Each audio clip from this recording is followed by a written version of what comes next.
Kia ora te taonga, kia ora Goldie.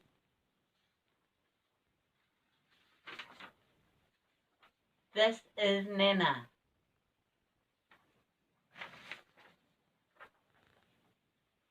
This is Molly.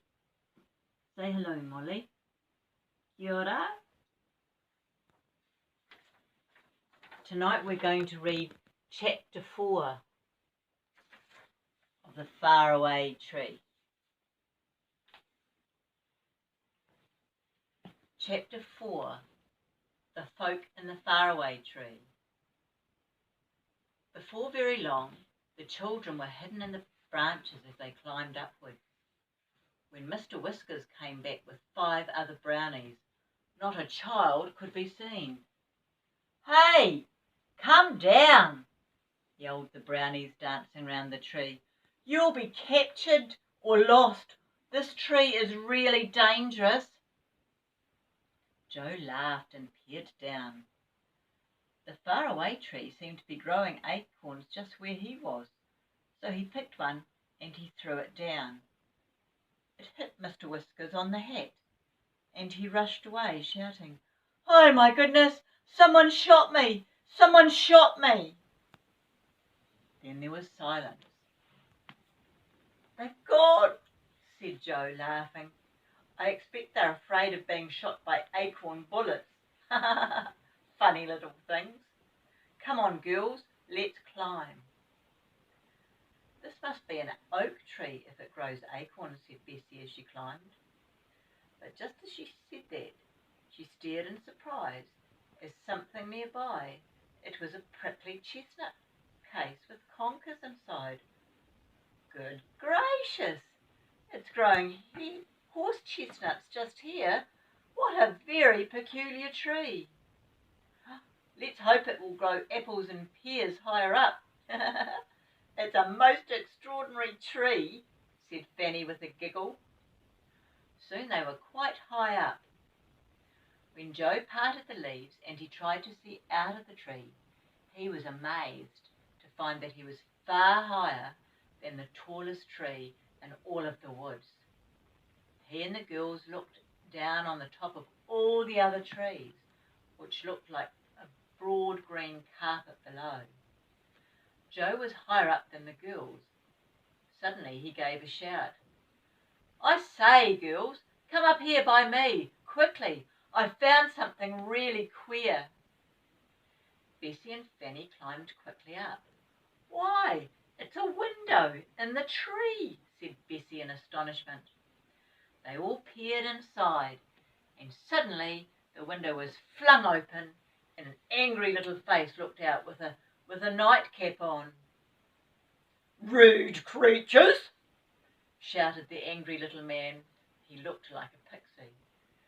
"Everybody that climbs this tree peeps in at me.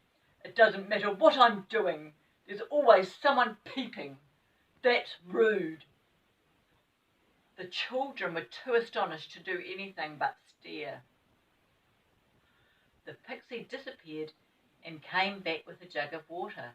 He flung it at Bessie and it wet her. She gave a scream. "Ah!" "Perhaps you won't peep into people's houses next time," said the pixie, and he slammed the window shut and he pulled the curtains. "Wow," said Bessie, trying to wipe herself dry with her hanky. "What a very rude little man." "We'd better not look at any windows we pass," said Joe, "but I was so surprised to see a window in a tree." Bessie soon got dry. They climbed up again and soon had another surprise. They came to a branch that led to a yellow door, set neatly in the big trunk of the faraway tree, and it had a little knocker and a brightly polished doorbell. The children stared at the door. "I wonder who lives there," said Fanny. "Shall we knock and see?" said Joe. "Oh, I don't want water all over me again," said Bessie. "We'll ring the bell and then we'll hide behind this branch, so if anyone thinks he's going to throw water at us, he won't be able to find us." So Joe rang the bell and they all ran and hid behind a branch. A voice came from the inside of the door. I'm washing my hair. If that's the butcher, just leave the sausages there. The children stared at one another and laughed. It was funny to hear that butchers would come all the way up the Faraway Tree. The voice shouted again. If it's the oil man, I don't want anything.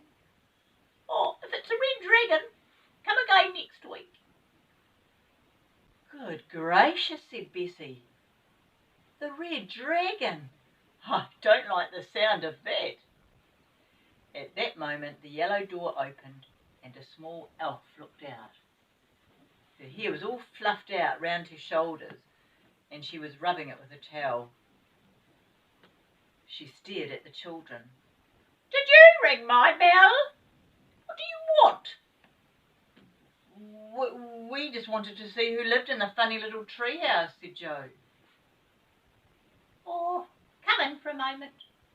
My name is Silky, because of my beautiful silky hair. Where are you off to? We're climbing the Faraway Tree to see what's at the top. Ooh, be careful. You don't find something horrid, said Silky, giving them each a chair in her dark little tree rooms.